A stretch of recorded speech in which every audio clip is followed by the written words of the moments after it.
Social media is upending direct market selling, and Crain's Adrienne Pasquarelli has the story. Hi, Adrienne. Hi, Don. How is this new generation of direct marketing changing the way people use social networks to sell their products? Well, there's a host of new companies that are popping up, and they're using Facebook and Twitter instead of going door to door as an Avon lady or Tupperware parties used to do. Name some names. Tell me about some of the companies that are based here in New York that are doing this kind of work. Well, there's a new company called Ruby Ribbon, and they're actually selling shapewear, which are those undergarments people wear to get rid of their bulges. They're selling those in kind of a party type atmosphere. There's also a few jewelry companies. One is called Chloe and Isabel, and they're also based here.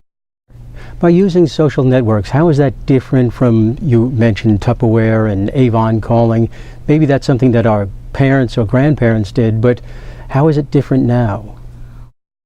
Well, instead of knocking on doors and really, lugging around a suitcase full of goods, they're actually just blasting out to their Facebook following or to their Twitter followers or their Facebook friends, which gets them instantaneous reception amongst people instead of having to go through that slug of door to door. So do they actually conduct the transaction, the financial transaction, online?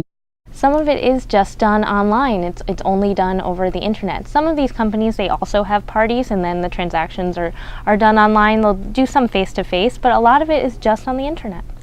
Let's talk about some of the products that work and some of the products that don't work in this kind of a deal.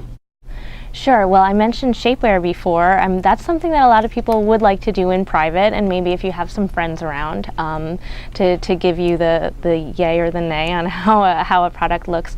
And maybe swimwear, jewelry, accessories are sizeless, so those things are easy to do over the internet. But clothing, they may be a little harder to sell in this kind of atmosphere. People are still relying on brick and mortar stores. Let's talk about the sales force. This is mostly women, I imagine? It is mostly women. And how are they recruited and how are they paid? Well, they're paid on commission. Some of these companies offer commissions of up to 40%. And in terms of recruiting, they are usually just recruited through marketing, traditionally. And what's different now is that they are very heavily vetted. Adrienne Pasquarelli. Adrienne reports on a generation of new direct marketers, and you can read her story in this week's Crain's New York. Thanks, Adrienne.